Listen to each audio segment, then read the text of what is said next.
wondering how I got into this mix. Alright, I have another talk tomorrow. There's an Anna person. At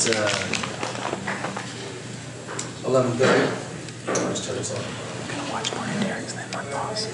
I got a talk tomorrow at 11:30, and the auditorium, I think, if anybody's interested in checking that out, because that's going to be a little bit more personal. That one's called My Path to Decentralized Lifestyle. The majority of you guys in here already know about my work and what I'm about and all those kind of things. But that's going to be tomorrow. So today, this talk is called The Holistic Approach to Decentralization. And it's been kind of cool already. I mean, the conference is just beginning, but going into this, I was maybe coming into this with the assumption that some of the people here, maybe the majority of people here, are just going to be focused on finance and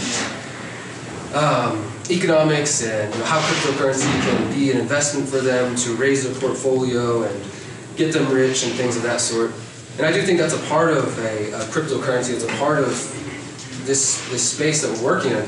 But it's also much bigger than that. And just I just came from the other room hearing, is it Colin or? It's his father, Cantrell, on his last name. Yeah, Jim, I think. Right? Jim Cantrell, who is, him and his son Colin are behind this whole conference, and thank you to them and everybody who organized it.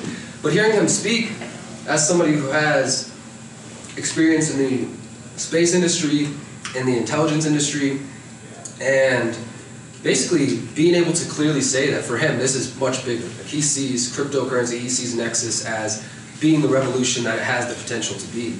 And that's what my talk is about today. That's why I talk about holistic, the holistic approach.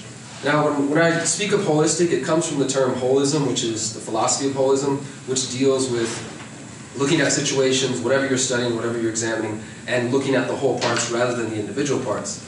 So the term's fairly familiar to most people as holistic medicine. So when you think of holistic medicine, it's about treating the symptom, treating the whole body rather than just the symptoms, right? Holistic ecology is the study of the environment and humanity as a species together rather than separating them and breaking them down into different parts. So with that same view in mind, what I call holistic activism, or more specifically holistic anarchism, is about that. It's about looking at all these different areas of our life, looking at the economic area, looking at our food, looking at our education, the way we educate ourselves, looking at our communication, the way we communicate with ourselves, the way we communicate with our business partners, our lovers, our friends, all these sorts of things. And essentially just saying that it's not just about knowing these philosophies in and out and knowing, how to buy Bitcoin or Nexus and all these sort of things, but it's deeper than that, at least for me. And I feel like if we're ever truly going to achieve freedom, then we need to look beyond just those surface levels. So that's what I'm going to talk about today. But before I get into that and look at each of those areas that I just went through, the economics, food, education, relationships, before we look at that, I want to explain a philosophy that is helpful for me, that I've used and I employ in my everyday, regular life to break free from this system, to find ways to do business, to exchange goods, to live a free lifestyle that doesn't contribute to the systems and the problems that I don't agree with it. So when we were listening to Judge Napolitano this morning and to Jim Cantrell talk about all the different systems that are going on and the problems, he talked about NSA spying. Judge Napolitano talked about the court systems and national security letters and just the way that they are overstepping their bounds constantly and taking away our freedoms and working to limit the progress of humanity itself. When we look at those things, we start to identify the problems. Okay, well, I don't like the surveillance, I don't like the wars, I don't like these various aspects. But I've found over the last 7 years that not many people ask themselves and stop and say, well, in which ways am I contributing to these things? Because we had a huge anti-war movement in 2003, 2004. Some of the numbers suggest that the biggest marches in recorded history took place in Europe and in America at the launch of the Iraq War in 2003 and 2004. Obviously, those marches, those protests didn't stop the wars. Those wars continue on to today. And think about what would have happened if those, I think they estimated, 3 to 4 or 5 million people on a single day spread around the world doing that. What if those 3, 4, or 5 million people had simply stopped paying taxes, had stopped using the Federal Reserve note, had, cryptocurrency wasn't around yet, but had got invested into cryptocurrency and started using that as a medium of exchange, so they weren't contributing to the Federal Reserve or whatever central bank they're dealing with, and to the economic centers, the power centers. And so that's what I focus on. Is I don't want to just talk about the problems or write about the problems. I'm a journalist, so that's how I try to spread these ideas. But I don't want to just tell people the bad things that are going on. I like to talk about the problems that I see, but also present a solution. And one of those solutions is a philosophy known as Agorism. And that's Agorism as in agora, which comes from Greek. It's the word for the marketplace, basically. In ancient Athens, this was the marketplace. Imagine a hub, sort of like we have here today, where people are coming together to exchange goods. They're exchanging political ideas, so there's debating going on, there's food being sold, all sorts of transactions. Just this hub of activity of free people coming together without any Caesar, any emperor, any presidents, any authoritarian getting in between them and telling them how to do that business. And the man who came up with this philosophy of agorism, his name was Samuel Konkin III, and he was a activist in the 60s, 70s, and 80s. He died in 2004, before cryptocurrency came about. But the beautiful thing is, a lot of the ideas he wrote about, they're unfolding right now, including cryptocurrency. The things that he predicted would allow humanity, the ways that he believed technology would come into play and allow us to be more free in our lives. We're already seeing those things unfold today. So agorism, he had this vision. He saw where we were at now, the status quo, and he's writing this in the 60s and the 70s, that we have a situation where we are limited by a number of things, but specifically by statism and by the state itself. And the state tries to restrict, it tries to obstruct, and tries to impede, it tries to imprison, murder, all these limiting, holding back our potential. While human ingenuity, what some would call the market, it promotes cooperation, promotes growth, education, building, creation, all these wonderful things. And so Konkin saw the status quo, and he envisioned this future, what he called the agora, where humanity would be able to come together to exchange ideas, goods, business, and do so without being obstructed by a third party. He wrote 2 short books about this. One is called The New Libertarian Manifesto, and one is called The Agorist Primer, that I recommend checking out. And so he envisioned, how do we get from where we are now towards this vision of this agora, this free place? And he came up with a strategy that he called counter-economics. Counter-economics is simply, if we understand economics to be, or the market itself to be the sum of all human interaction, right? Us coming together freely without third-party involvement. That's the marketplace, right? Well, Konkin said counter-economics thus, and you got to think about this, he was active in the 60s and 70s, so you had the counterculture, so that's why he called it counter-economics. There was like the New Left movement, and he called this New Libertarianism. He was trying to distinguish his movement from mainstream libertarianism and from other movements. So he used that terminology like that. So counter-economics is simply the sum of all human interaction, economic activity that the state considers to be illegal or illicit, not preferred. It's stuff that they think is bad, basically. So let's say cannabis. You guys are here in Denver, you don't really have to deal with this much, but back home in Houston, back in Texas, if I was to get caught with a plant, I would be arrested and thrown in a cage, right? If I was to try to sell that plant to another person, to be an entrepreneur, to say, you know what, I want to provide a service. There are people in my community who want this plant. I'm going to grow it, I'm going to harvest it, I'm going to go supply that product. I would be arrested, and I would be charged and put in a cage. Well, Konkin essentially encouraged as many people as possible for all of us to use this method as a form of civil disobedience. So rather than when the state says, hey, this is illegal, you can't mow somebody's lawn without a permit, you can't get a haircut without a permit, you can't open up a lemonade stand. What's the most recent one that went viral? You can't have a hot dog stand without making sure to get a permit, right?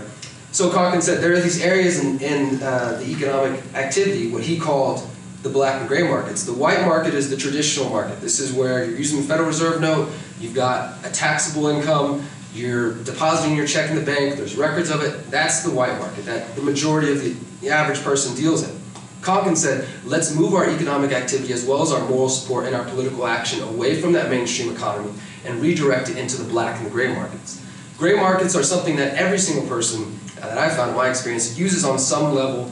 They just might not realize the power behind it. So this is the yard sale, this is the garage sale, this is paying the neighbor to mow the lawn for some cash exchange, getting a haircut without a license. It's anything that the state would prefer you to get a permit, a license, a permission slip, basically is what it is. It comes down to it. They want you to get a permission slip to do whatever they say whatever kind of activity you want. And of course, you imagine a time before the state existed, before they had complete and total control of our lives. We just chose to do what we wanted to do. If I wanted to provide a service, whether that's a food product or whatever it may be, I chose to do that. Anybody who wanted to participate could come to me, and then two free people come together and they interact, and that was the goal. So that's the gray market. Conklin said, what we need to do is to take instead of feeding into these systems and giving them our money and paying their licenses and paying the regulations and paying their fees, which then goes to contribute to the wars, the surveillance, and all the things that we don't like, even the things that you might like that are being funded involuntarily through forced taxation. If we take that money away from them and we redirect that into our communities, we could actually start to create, the agora that he was envisioning, creating these pockets of counter-economic activity.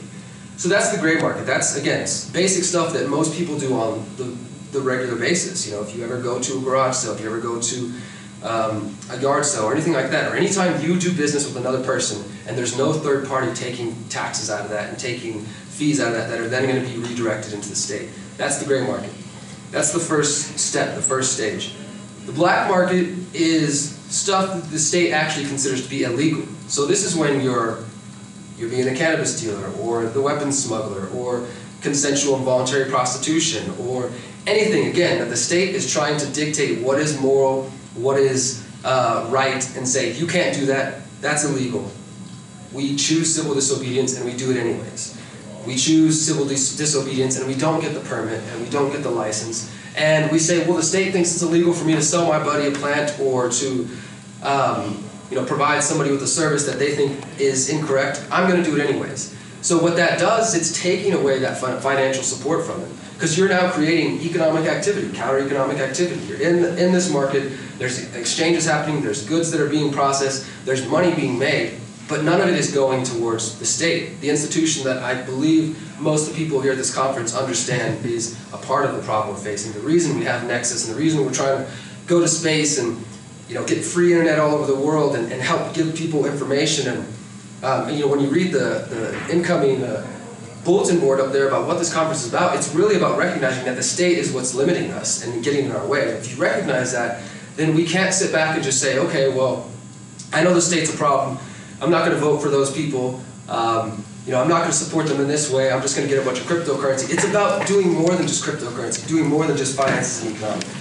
The counter-economic activity is just the start. That's what I feel is like the first step in that direction. And that's when you get invested into Bitcoin or Nexus and other things, because that's the fullest extension of the Agorist philosophy. The first step is, again, you're taking your money away from them, you're doing business that doesn't involve licenses and fees. The next step is you're doing business, if you choose to, that they consider to be illegal, but is just two free people coming together. The fullest extension of this would be to be doing your business without using the state's currency, not using the Federal Reserve note, because every time that we choose to traffic in that market and use the Federal Reserve note, we're supporting the Federal Reserve system and what it represents and the wars that they finance through the taxation and through that currency and through all the other means that they have. So Agorism is just about that. It's that philosophy that says we can achieve this agora, this future, this vision of a free society where people can come together and choose to do business and interact and exchange ideas how they please without the state being involved. And we can choose to do that by consciously and proactively taking our money and our finances and our moral support, because it's not just the money. I mean, that's a big part. Obviously, we all understand the importance of the financial control that they have through the Federal Reserve System. But I think it also goes towards the moral support of the system as well. And that's where I get into the holistic approach that I'm going to cover in just a moment. At the end of the day, though, the Agorist message is simply saying that we can achieve a free society once we stop paying their taxes, once we stop using their currency, once we stop giving into that system.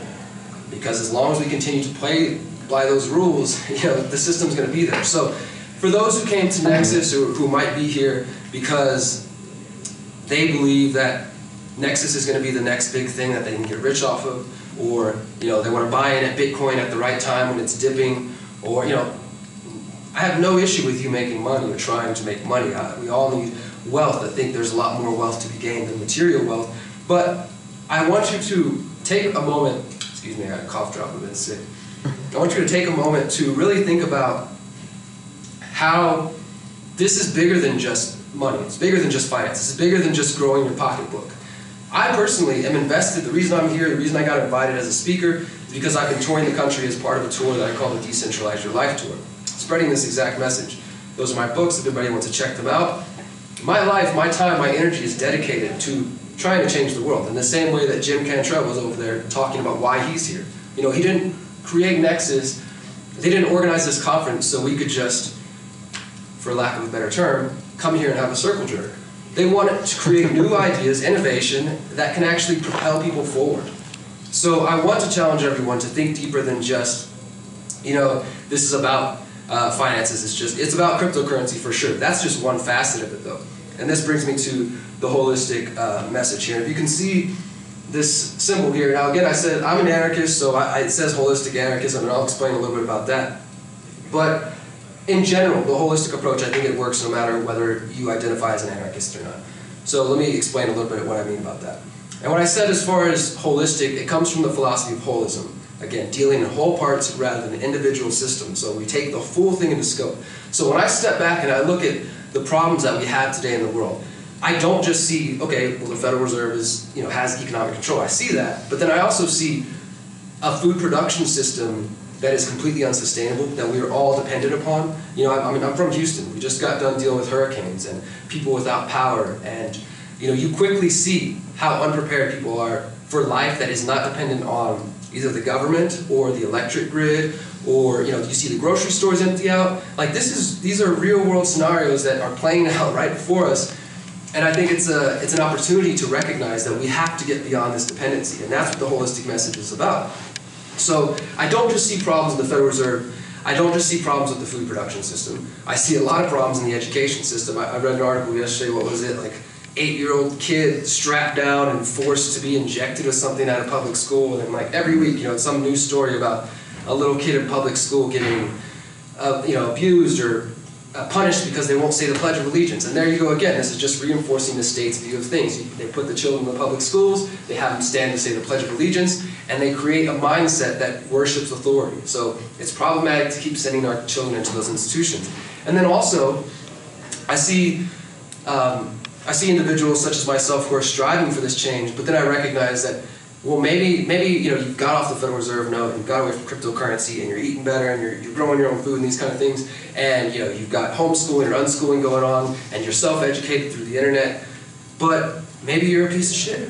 Maybe in your personal relationships, you exercise authoritarian and violent communication, and you've never looked into nonviolent communication. You're not treating yourself very nice, and you're not treating your spouse, your friends, your business partners. I think that's just as important, equally important, if not more important, than to understanding the philosophies and the politics behind all these scenarios. You know, you can know the ins and outs, the daily ins and outs of what Donald Trump's up to, or what bill's being voted on, or you could have read every single you know, cryptocurrency volume out there and every sort of libertarian philosophy out there, but still not be right inside. You know, and this is where, again, the holistic message, my work focuses on not just the physical manifestation, the physical struggle for a more free world, but also the internal, personal struggle that we each face. Because I do believe that there is a lot of pain and a lot of suffering and healing that is needed in our world. And until we address that deeper root level of it, I don't think we're going to be able to get to where we want to go, which is a free world, I believe. I think that's why we're coming here to talk about Nexus. We're all really excited about the potential for what they can create here. We're coming here to learn. So let me go a little bit deeper in that. So the economics, of course, we start with cryptocurrency. Like I already mentioned, the Federal Reserve system of debt, enslavement through the dollar, inflation, a hidden tax, continues to lose value. So obviously promoting and actually using and employing, not just investing, but using on a regular basis, cryptocurrency, be it Bitcoin, Nexus, Dash, Ethereum, what have you, or even if you're not using crypto, maybe, you know, because I have a lot of people say, well, what happens when the internet dies, Derrick, or when the power goes out, you know, and these are all, again, possible scenarios. So it's also good to maybe traffic or invest in learning about localized currencies and local alternative currencies. Those can be paper currencies like cash, because there still is value in cash, not in the Federal Reserve note, but in cash, which is essentially it's another untracked exchange. You know, it's a good medium of exchange. That's also why we see the state wanting to go in the direction of a cashless society. So if we're going to think holistically about the economic side of the equation, we need to think about how are we using cryptocurrency, how are we using localized currencies or barter networks and promoting these things, creating them, being the innovators that actually do it. Because the way I see things is we can either just keep passing this down generation to generation. I tend to think and take in the principle of the seventh generation, and I think about not just what my possible children might deal with and their children, but 7 generations down the line, how are my actions or my inactions going to affect them when they come about? And am I just going to be passing it down to them?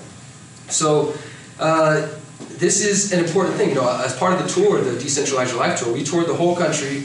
We've been to 40 cities so far, bringing this message, and we did the whole thing using the BitPay debit card. I'm sure some of you guys are familiar with it. You know, we loaded our Bitcoin wallet, the card directly to that, and then we took that money, we paid for all our gas while we traveled, using the Bitcoin that was on the card, paid for all our food, everything. You know, we just did it completely decentralized and not reliant on the state system. I don't think it's perfect. I do think there's some things, some kinks that could be worked out. Obviously, to me, the next stage of that would just be to be able to go to businesses and give them Bitcoin directly. I mean, and there's, that ecosystem is here already. I mean, my books are for sale for Bitcoin, all that kind of stuff, but we need more wide-scale adoption. I will say this, I just saw earlier this week, the first realtor company in Texas just sold their first home bought completely in Bitcoin. You know, it was the first company in Texas to do that. So there's progress being made, and it needs to continue to happen if we're ever going to actually see full-scale adoption of these things. So that's the economic side of things. Then we talk about food. I bring in food because, well, we all need food to survive, but it's very important to think holistically about the way that we acquire our food. I think it's important to look at your diet. I think it's important to also, again, look at the supply chain, because the supply chain that currently exists for the average American is, it's being grown, your food's being grown in California or Mexico, maybe some smaller local farms, depending on where you're at, and it's being shipped thousands of miles around the country to make it to your local grocer and then to make it to your plate, right?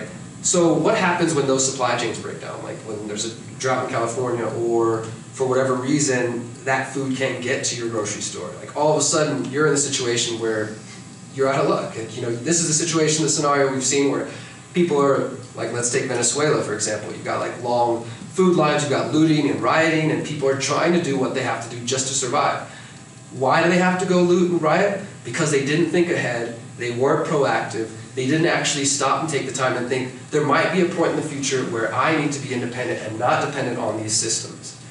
I'm asking us to do that now, to think ahead and to start planning for what may come about in the future, and how we can, I guess, how we can really survive, not just survive, but thrive through these situations. So this, in order to get past these unsustainable food distribution systems, the easy answer, the most simple answer, I think, is to grow your own food when possible. And I have an agorist business that I have back in Houston, where we build gardens for people. We do it, again, without paying taxes or anything like that. So maybe you can have somebody come build you a garden. You can just invest in learning, giving yourself that education, because it's such a huge, valuable tool to be able to grow your own food. But there's also so many community farms, community gardens out there, that even if you put in one, you know, the most valuable currency, and those are always going to be them. I've invested heavily in seed because I believe that when it comes down to it, and if the internet does go down, the electricity goes down, I don't think I'm going to be able to get anybody to accept a Bitcoin, and if people are hungry, I don't think they're going to care about how many gold bars or silver bars I have. But if I've got seeds, if I've got tools, then we'll be able to exchange things. And not only that, I see that by me learning about gardening, and you know, I live in Houston in the Freethinker House. It's a community space where I live with 2 of my buddies, and we have a community garden there. So we host community garden days, and we'll have a whole bunch of people from around the city who just want to come get involved. They spend a few hours in our garden. They're welcome to come eat whatever they want out of the crops that we plant. And you know, for the last year, I've been able to get all of my greens out of my backyard rather than going and spending that money again on those unsustainable food production systems.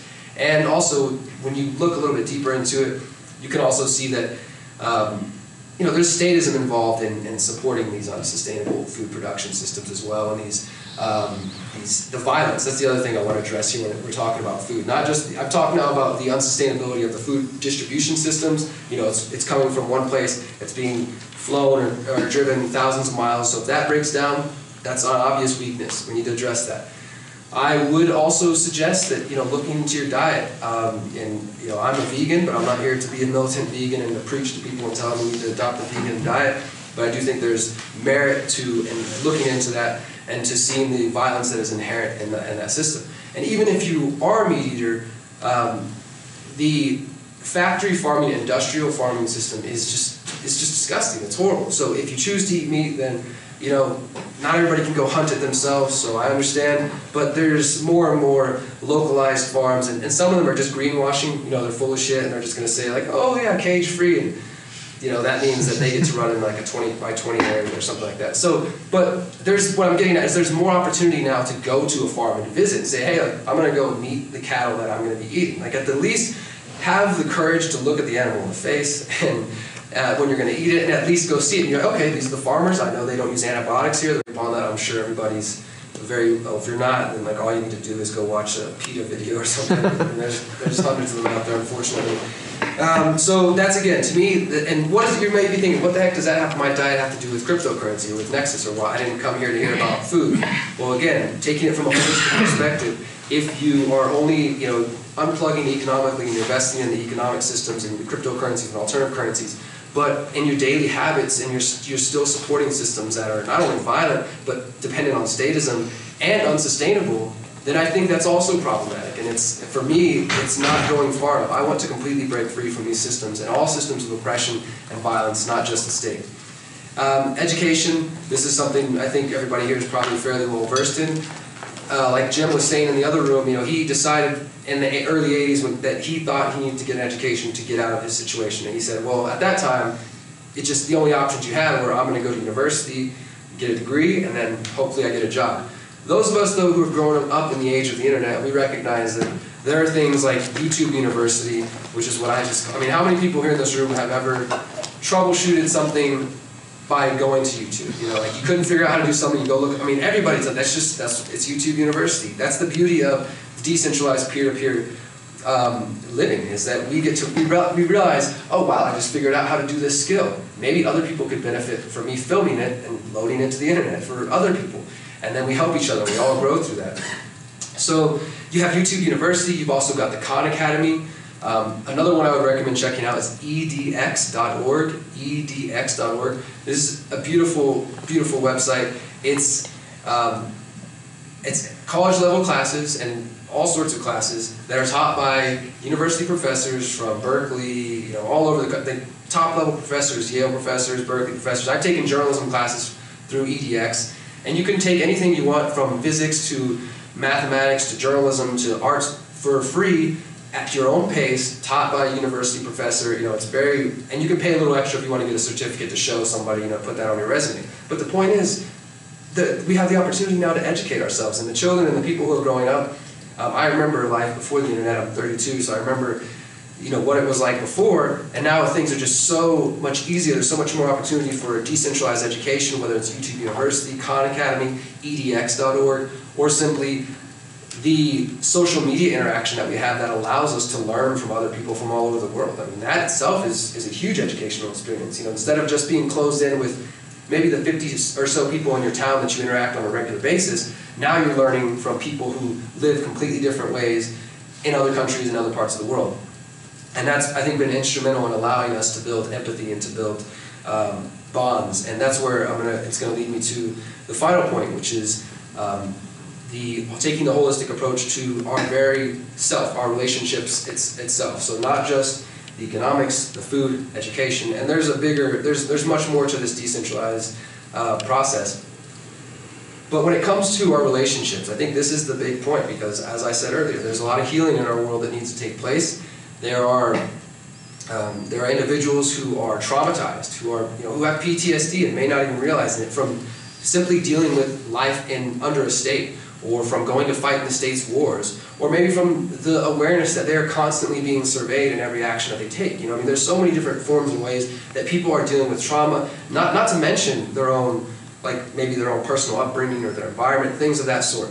So when you have a world of people who are imbalanced and we're all coming together, right? We're looking at the problems. We can easily identify the problems because when you're not right inside, it's very easy to project. I've found in my experience as somebody who's struggled a lot with drug addiction and depression and suicide in the past, that it's very easy when you are not good inside to project outwards. And so I was the kind of person that talked shit about everything in the world. Just like, I could tell you everything that was wrong with things going on in the world because that's all I was seeing. I didn't want to look into myself and see what was happening here.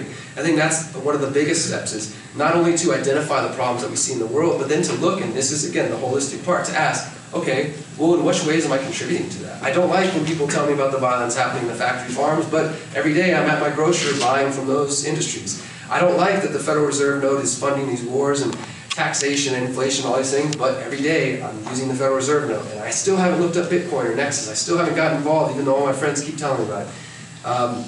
You know, I don't like that I have to send my children to the public school where they could be forced to do Pledge of Allegiance and all kinds of things, or abused by the authorities, but I haven't taken any time to look into what are my options for self-education, for home education. So this message, this idea is simply saying, rather than constantly projecting outwards and looking towards the problems, how are we going to address our own shortcomings and our own contributions to the problems that we see? Because that is where the struggle is really going to be won.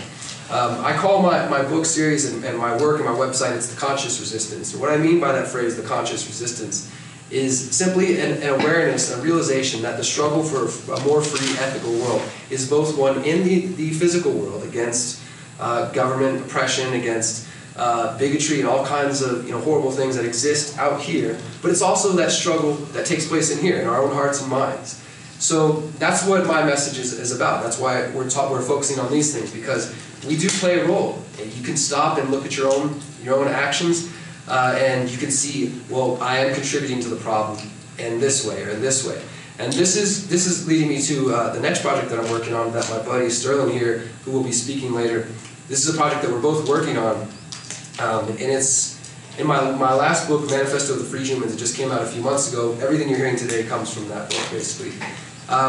My co-author and I, basically, we write that in order for us to really change these things, all these things that I've been addressing, we need for each individual to take an honest self-assessment, is what we call it, like a self-evaluation, to look at all these different areas and to look at our own lives and say, and to identify the inconsistencies, because I'm all about consistency and being principled.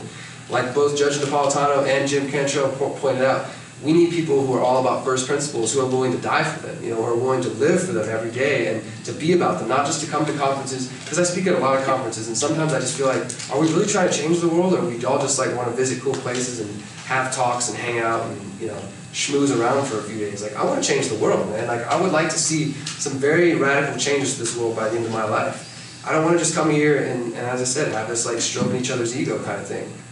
So the self-evaluation, the honest self-assessment, is basically what we hope it will be as we're working on it. I'm going to give you guys a sample of how I've been developing it. But basically, in the end of the book, we say, in order for people to be able to achieve these things, we need to take this honest self-assessment and look at each area of our lives in order to see where our inconsistencies are, to identify them, and then to rectify them. Now, when we wrote that, to me, in my mind, I know what I mean when I say that, but I've been rereading it as we've been touring the country and realizing, well, maybe it's sort of vague. Maybe people aren't going to truly understand what to write in and to draw in, and I hope that people will really spend time and energy on this and see it as something of value. But so imagine you have this workbook, and when you open the first page, there's a space that says, who are you, right? And there's a space for you to write your name, first name, full name, nickname, whatever, because that's usually how we answer that question. Who are you? Like, oh, my name, right? But then I would invite people to, underneath their name, to spend some time writing down the characteristics and the attributes that make up who they are, right? So think about everything that you identify as yourself. Like, okay, well, I'm a human being, I'm a journalist. People start writing down our job titles. Maybe you realize that, oh, I put a lot of emphasis on who I am based on my job. Like, if I lost that job, I'd feel like I'm nothing, or if I lost this relationship, I'd feel like I lost my identity.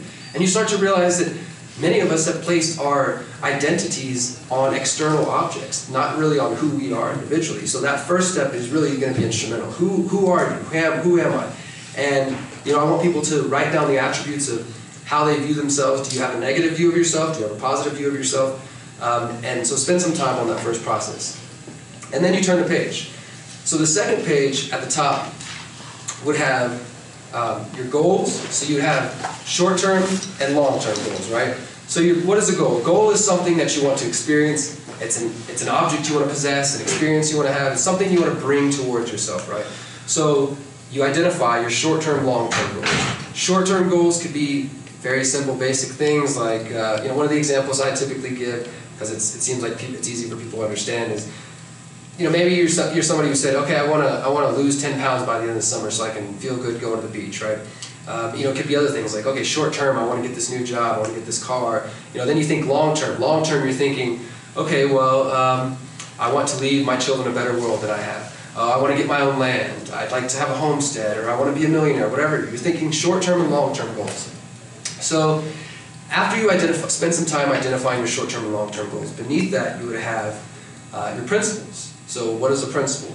A principle is something that's supposed to guide us in our every action that we take, our thoughts, our words, and obviously the actions. And for me, one of these principles is the self-ownership principle, sometimes known as the non-aggression axiom or the non-aggression principle, which essentially just means, this is again why I call myself an anarchist, because I think that each of you here own yourself.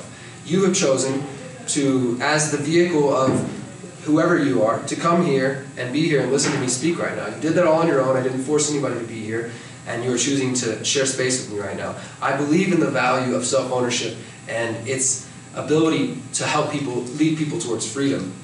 Once we recognize that we all own ourselves, then the implication of that is, okay, well, if I own myself, and if it's wrong for me to enforce my view on anybody else, well then, so do they. They all own themselves. And so you see that it's a reciprocal principle. We all own ourselves, thus it's wrong to force other people to do what we think they should do. And this is what gets into what Judge Napolitano was talking about, legislating morality, how people try to do that. And they try to tell us, the busybodies try to tell us how to live our lives, and they use government as the tool to do that. So a principle should be something that guides you in your everyday action. Mine is the non-aggression principle, the non-aggression axiom, and then again, what I mentioned earlier, another principle that's important to me is the seventh generation principle, thinking about how my actions take effect and who they will affect down the line. And I want to say this, just a quick side note, if you guys haven't noticed in the tent where they've got the food, big props later if you're seeing this, Jim and all the organizers, for putting compostable options in there. I've been to a lot of conferences, and one of my big things, because I'm thinking holistically, is okay, we're here, we're spreading a message, but everything, look at all this trash we just produced. Look at all this waste that's just going to go into a landfill. So if you don't notice, there's 2 trash cans over there. The one on the right is compostable. I don't think anybody's noticed that yet. But and all the silverware and stuff they have there is compostable. It's recyclable. That's cool. That to me is taking the holistic approach into, not just thinking we want to do a big conference, but let's save some money by bringing in the crap. No, bring it all in. So those are the principles that guide me. Self-ownership, seventh generation. What I hope is that people will stop and spend some time and think about what are the principles that guide you. And what you find often, though, is that the average person doesn't even know what a principle is, much less what principles they have. So if you're not in tune with your own self and you don't know what principles you have, then you're just making decisions every single day, and often those decisions conflict with each other because you're all over the place, right? And this is how politicians come along every 2 to 4 to 8 years, and they're able to guide people hey, this party, it seems like they have my interests at heart. Maybe it's this party over here, and you've got people just swaying back and forth and getting caught up in this, and they're not rooted in themselves. They're not rooted in the principles that guide them. And so again, this would be important to get to know your principles. So again, the first page, who are you? Who am I? Get to know yourself on a deeper level. Second page, what are my goals, short-term and long-term, and below that, what are my principles? Turn the page. And on the third page, we start out with habits, I think. Yeah, are your habits. So this is where it gets good. This is where, as I was saying earlier, the goal of this, my goal is to actually help people, guide them through a process to be able to identify their inconsistencies and then hopefully be motivated to change. Because once you start looking at your habits, what is a habit? Habit is like your daily routine, your vices, your thoughts, everything that you do on a regular basis, right? So you start writing down your habits, okay? And again, this is where you can see the inconsistencies. If back on page 2 where you said your short-term goal was to lose 10 pounds so that you could go to the beach and feel good about yourself, but then you look at your habits and you're sleeping until 5 p.m. every day and you're eating Hostess cakes and pizza all the time, that's an obvious inconsistency. You will not achieve that goal, right? And if on your long-term goals you're saying, I want to create a world free of oppression, I want to create a world free of government, or I want to leave my children a better world where the environment is not destroyed, but then you look at your habits and your actual actions and you don't see any steps towards that, then you're never going to get there. Again, if on the recyclable, compostable stuff. If you're talking about you want to help the planet, or want to leave this beautiful, pristine place better than we found it, but then in our daily actions we're just throwing trash all over the ground every day, or we're just polluting, or we're not even thinking in these terms, we are never going to achieve those goals. So it doesn't matter how much cryptocurrency we invest in, how which philosophies we understand, which politicians we know, all these sort of things that are part of it, but they're not the full picture. So until we are willing to do that, I think that we're going to have some trouble. So this is where the habits will do that. This will allow us to start looking at your habits, and do your habits align with your stated short-term and long-term goals? And if they don't, this is not, this is going to be a handbook that I think will be released probably in the next few months with me and Sterling. And it'll just be meant for an individual to read it, to work through it, to spend some time on it, and hopefully to be motivated to say, you know what, I actually do want to achieve these goals. Because as I said already, I don't want to just keep coming to conferences for the rest of my life and getting patted on the back and people telling me they appreciate my work. Like, it's all meaningless if it doesn't achieve anything. It doesn't matter to me to come here and to keep having these celebrations and fancy drinks and hotels and all. It's all nice. All the trappings and things are nice to this life. But I actually do want to achieve change. I actually do want to help people on the path towards a decentralized, more free, liberated lifestyle. And the final thing I'll mention, this is just the first 3 pages of this workbook. I don't know how long it's going to be, maybe 10 pages or so. The cool thing is, Sterling, who was sitting there a moment ago, he comes from a psychology background. So what he's going to do, his role in this project is going to help me, after we lay out this process where people can identify their inconsistencies, we're going to put some information in there that can help people maybe identify, well, why do you have these inconsistencies? Because it's not, I don't think it's just enough to say, if there's an inconsistency, let's fix it, right? Well, it might reappear later if you don't address the root cause of it, right? So maybe there's a reason you're inconsistent. Maybe there's a reason you have trouble living up to your full potential. Because my goal is, I want to encourage every individual to live up to their fullest potential, to be the best version of themselves, And so we're really hoping, and now that I have Sterling's help, that we can bring in this self-assessment and guide people to identify their inconsistencies, and then through Sterling's help, maybe get them to see what is the root cause of these inconsistencies. Where do they come from? Why am I not living up to my full potential? And this gets to the final part of what I'm going to share with you on this handbook, which is our relationships. Again, for the people who are just walking in, my message is holistic. It's, again, I'm an anarchist, so I say holistic anarchism, but you can say holistic activism, or you can just try to think of your actions in terms of holistic. Holistic comes from holism, dealing in whole parts rather than individual pieces. So we've been talking about looking at the economics, looking at the unsustainable food production systems, looking at education and applying decentralization there, and also our personal relationships, and that's where I want to end. After we take people through this workbook and guide them through the process of identifying their inconsistencies, I think the most important element of this is going to be helping them see where they are inconsistent in their personal relationships.